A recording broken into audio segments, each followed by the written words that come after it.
Se você já pensou em criar um negócio na internet, fazer uma renda extra todos os meses e até conquistar sua liberdade financeira, no primeiro link da descrição você terá acesso a um e-book gratuito com um guia passo a passo para criar seu negócio digital do zero, mesmo sendo iniciante e sem conhecimento nenhum no assunto. O grande líder, ele é um eterno aprendiz. E aí é um desafio, porque quanto mais você sabe e mais resultado você tem, maior a sua tendência a criar filtros de aprendizado e a criar uma certa soberba, né? É maior a possibilidade do seu ego tomar mais conta de você, né? Doutora, como é que você faz para manter esse exercício de humildade, essa simplicidade, esse carinho? Você é tão generosa, tão parceira, tão amiga, sabe? Eu já interagi com muitos colaboradores seus, você tem uma equipe assim que é leal, que é fiel, sabe? Como é que você faz esse exercício de se manter simples, humilde e em busca de melhores resultados, já sendo uma das maiores empreendedoras desse país? Eu falo muito, Marcos, que o ego, né, ele cega uma pessoa e a ganância pode quebrá-la. E o empreendedor, ele precisa fazer um exercício que é voltar às suas origens. Então, eu sempre faço questão de voltar às minhas origens e lembrar de onde eu vim. Porque isso me faz dar valor em cada coisa que eu tenho. Porque construir é muito fácil. E assim, gente, quando eu falo em construir é muito fácil, nós podemos citar aqui milhares de marcas que eram mega famosas e referências que deixaram de existir. Acho que muito mais difícil do que construir um negócio é fazer ele perpetuar.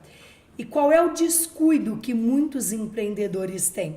Né, a gente pega aí, vou dar um exemplo para você, Marcos, até todo mundo aqui que é da nossa idade vai lembrar mais ou menos. Quando eu era adolescente, né, eu era de uma família muito simples, e eu queria ter uma camiseta verde-limão escrito Pacalolo, mas eu não queria uma falsificada, eu queria uma verdadeira. Já usei Pacalolo. Eu não. Lá no interior não tinha, custava caro, eu nunca pude ter nenhuma. E eu queria ter... Quando eu tinha uns 12, 13 anos, a minha avó me deu uma Pacalolo. Não, e olha, a outra coisa, Marcos, eu queria uma calça que tivesse um raiozinho na bunda escrito Zump ou M-Officer. Então, assim, a gente vê, né, produtos que eram extremamente desejáveis e marcas que... Cadê, né, a Pacalolo? Cadê a Zump, né? Cadê? Então, assim, a gente pode...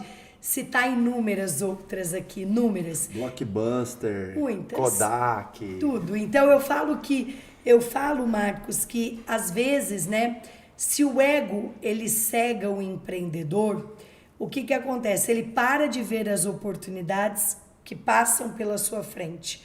E eu falo que muito mais importante do que se adaptar às mudanças é com que velocidade você vai fazer isso. Você citou uma empresa aqui agora, Kodak. Qual que foi o grande problema da Kodak? Ela estava ganhando o jogo, era líder de mercado, era uma empresa que estava vendendo o filme Amanda Rodos, com os números estrondosos de rentabilidade, né? Achou que não era o momento de mudar. Demorou demais para fazer, veio alguém e fez. E tem um ditado que eu aprendi com uma amiga que eu gosto muito, que é assim: se você não estiver vendendo, alguém está vendendo no seu lugar. Então, esse ego que a gente está falando, ele cega esse empreendedor e aí ele acha o seguinte, que ele é a última bolacha do pacote, que não tem ninguém melhor do que ele, e aí ele fecha os olhos para esse novo mundo que nós estamos vivendo e quando ele vê, ele perdeu o mercado. Quer ver que engraçado? Tem muito empresário que no final lá do acelerador empresarial, ou durante o acelerador empresarial, me procura e fala assim: Marcos, vou te confessar uma coisa.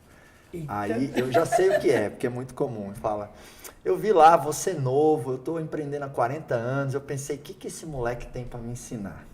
Eu já estou aqui faturando meus milhões, estou bem sucedido, eu vou lá, eu sei que eu não vou gostar, mas como eu tenho uma garantia, posso pedir o dinheiro de volta, eu vou lá, né? Tô indo lá, tô vendo um monte de gente indo, aí ele vai lá e quebra a cara, né? Então, que tem a ver com isso que a gente está falando, né? Às vezes, o que te trouxe até aqui é justamente o gargalo, o gap, o bloqueio, o obstáculo que te impede a ir muito mais adiante. E não é garantia de que você vai caminhar 10 anos para frente. Exato. Provavelmente nessa pandemia, você contou para mim uma coisa que a gente estava conversando antes da conversão da Gio, da Geolaser, que você estava me brifando. Você comentou alguma coisa do tipo assim, Marcos, a gente colocou um e-commerce no ar assim... 30 dias. Muito eu rápido. Eu desenvolvi uma plataforma de e-commerce para o meu negócio. Talvez o que eu iria demorar 2, 3 anos para fazer, eu fiz em 30 dias. Além de se adaptar, você teve velocidade, ou seja, você não ficou na zona de conforto do somente, não, até hoje a gente só fez assim, vamos continuar fazendo assim. Não, e rachamos, né? Por quê?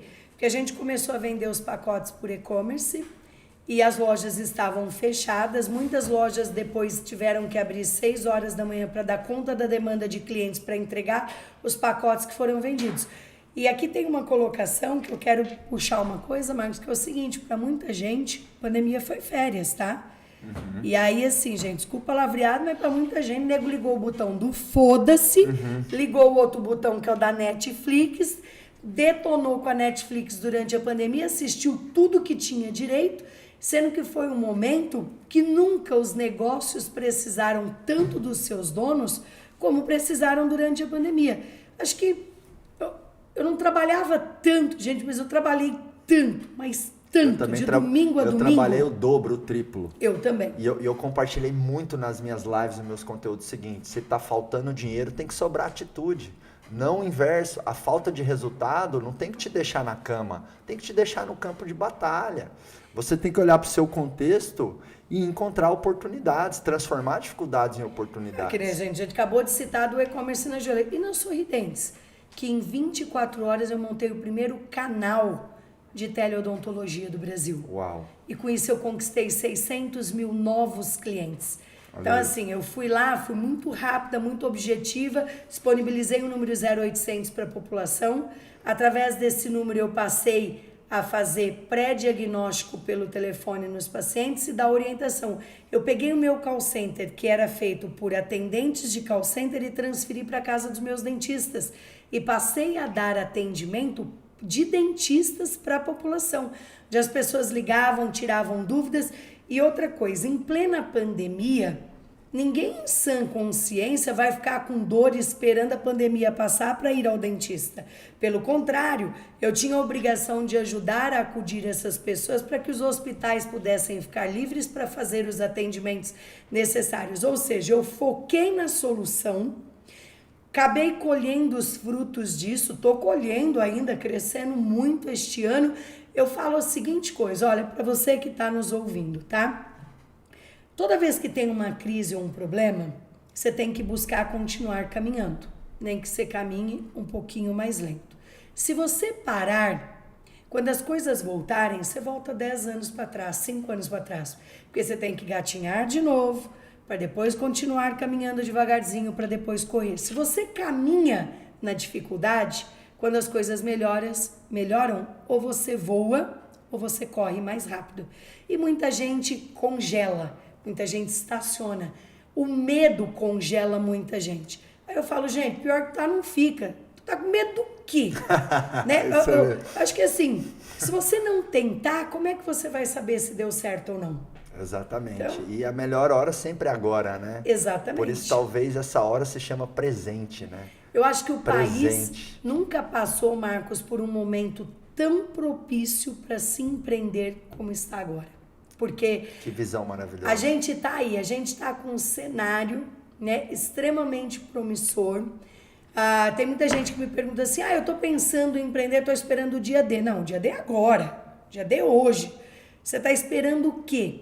Né? Você está esperando porque as crises são cíclicas, né? Elas vão e voltam. A questão é, não adianta você achar que não vai ter outra, vai. É quando vai ter outra que vai ter, vai. E eu ainda estou fazendo uma reflexão grande, estou compartilhando isso nas minhas lives, nas minhas palestras, e quero compartilhar isso aqui com vocês. Olhem só, nós passamos aí por alguns problemas nos últimos anos. H1N1, né, que a gente toma vacina. Nós tivemos aí dengue, que eu sou do interior de Ribeirão Preto ali, da região de Ribeirão Preto ainda tem bastante dengue. Aí a gente tem uma zika, a gente tem uma chikungunya. Meu sogro morava no Nordeste, lá em Belo Jardim, perto de Caruaru, ele teve as 3 coisas: dengue, chikungunya e zika. Quase morreu. E agora nós tivemos aí um coronavírus, né? Que, na minha visão, foi o mais desafiador que nós passamos de todas as doenças. Eu não sabia como lidar, nem como tratar. Só que é ilusão a gente achar que esse acabou, que nós não vamos mais ter problema para o resto da vida. Então, pessoal, a gente tem que se proteger, entender que foi mais um problema que nós superamos, um problema gravíssimo, né? Ainda estamos superando ele, mas a gente tem que se fortalecer, né? Porque outros virão. E se cada vez que acontecer alguma coisa, você abandonar o seu negócio, você se entregar, ou você deixar de acreditar nos seus sonhos, você volta 5, 10 anos para trás. Aí eu falo que você fica naquela situação, né? Você cresce um pouquinho, volta 10 anos para trás, cresce de novo mais outro pouquinho, volta 10 anos para trás. Eu gostei dessa...